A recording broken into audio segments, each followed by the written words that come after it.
Hello, my name is Tom Stiles, and this is Tom's Radio Room Show number 20. Today I'm going to talk about one of the tools I have in my shack, and specifically it's for checking out your antennas. And it is, I'll get it off the floor here, the Canon in view here, MFJ Antenna Analyzer. And they have several models. This specific model is for HF and VHF. It works from 1.8 megahertz to 170 megahertz. And my microphone is moving. Let me tighten this down a little bit here. There we go. Okay. I've had this for at least 10 years. It's probably been out for 10 or 15 years. I usually use it when I hook up a new antenna outside for the first time and try to tune up the antenna. Or if I think I'm having a problem with the antenna that's been in use, I'll hook it up and see if anything has changed on the antenna.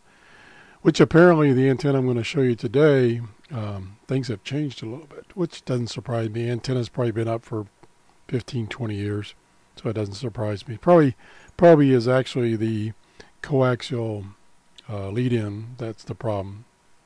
So anyway, this particular unit, and like I say, they make several. They make some that are unique to VHF,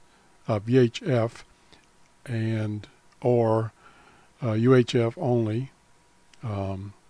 This one, like I say, it's kind of a universal for HF and VHF. This is not the newest model. They have a newer model which not only gives you the analog display of SWR and resistance up in the display up here, the LCD display, it also gives you a digital display of those values, which I prefer the analog anyway, so that because I can see a quick indication of what's going on as I tune across the band. Okay, it works on both AC and DC. Right now, I have it hooked to an AC adapter. If you're outside using it outside, probably more convenient to open this up and put a bunch of batteries in this thing, and then you can use it remotely on batteries. Okay, we'll turn it on here. Now this has several functions besides just measuring the SWR of your antenna. It also can be used as a standard frequency meter, and I'll show you how to do that. And it has a couple other uses which I haven't used, and I won't go over those today because I'd have to go do some research. Not too lazy to do that. So anyway, but I use it mostly, and probably 99% of the time, for checking my antenna SWRs. So we'll turn it on here. Get a little LED to touch it on. LCD display is on, and then the 2 meters are functioning. Then I have to plug an antenna I want to test into the top of it here. Okay, and then what I would do, and I don't know if this is going to show up very well on the video or not, then I would select the band. I don't know my left or my right. I would select the band that I want to test. For instance, the antenna I'm testing is HF multiband antenna, which means that it's not great on any band, but it's good on most of the ham bands. So we'll see. So right now I can tune it to a ham band. I'll tune it down to the 80 meter band, which is about 3.8 megahertz. And you can see I've actually got it at 3.7. You can see that the SWR is not that great.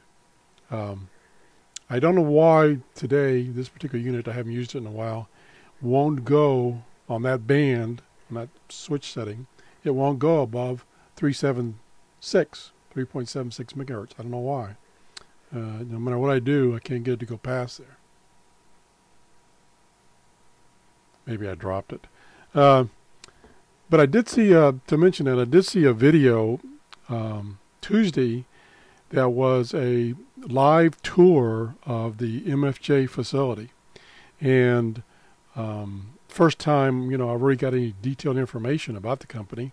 I was very impressed, and it sounded like from when they talked about their repairs facility that they're pretty open to answer questions over the phone.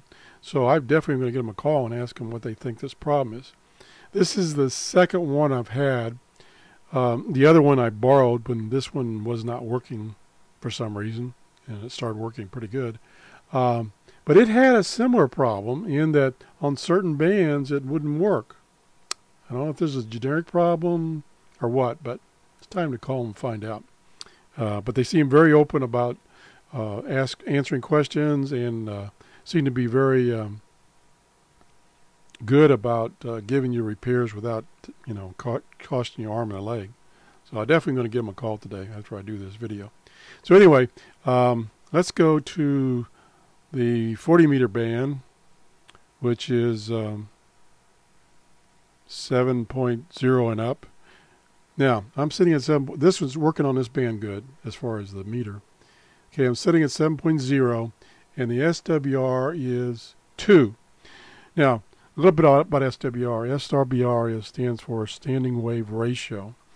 And my understanding is it's a ratio of your forward power, the power you're putting out from your transmitter. This actually has a little transmitter built in. That's how it works. And versus the power being reflected back into your transmitter from your antenna, which is not good. You don't want that. And so it's a ratio. And ideally that ratio is 1, meaning that it's all your power is going out your antenna, or in the case of receiving, you're receiving a good signal, strong signal as much as you can with that antenna. So ideally you want an SWR of 1. Not achievable physically because the antennas are not that perfect. But anything less than, I would say, 2 or less is a good number. That means your antenna is working properly. Your radio can probably tolerate up to 3 and maybe slightly above that, but you don't want to go much above that because you're getting a lot of reflected power back into your unit. You don't want that. Now, a lot of the newer transceivers have SWR meters built in. They have circuitry that if your SWR gets too high, it cuts the power down. But the older radios do not.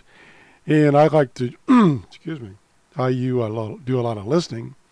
So I use antennas for listening. So anyway, right now, this antenna at 7.0 something is reading just less than 2. So that's not too bad. Excuse me, I got a cold. So let's, what you can do, excuse me, I'm sorry. You can tune the frequency, this knob, whoops, here it is. This knob right here, you can adjust this range that they've selected and tune the frequency. And what I do is I use that and I tune the frequency for the lowest SWR. And that gives me an indication of what the antenna likes, shall we say.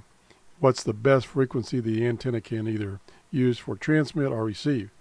And for this particular antenna at this time, the number happens to be 6.8, 6.89.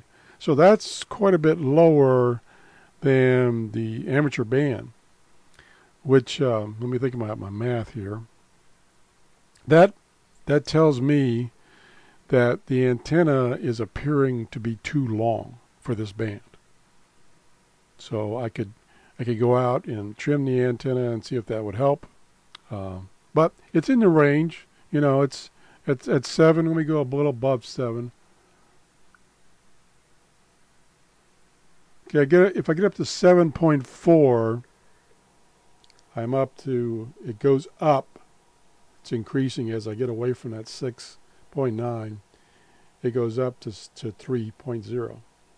So it's, you know, that tells me as I get away from that band, the reception is probably, now this is just an indication, is probably not going to be as good as I want it to be.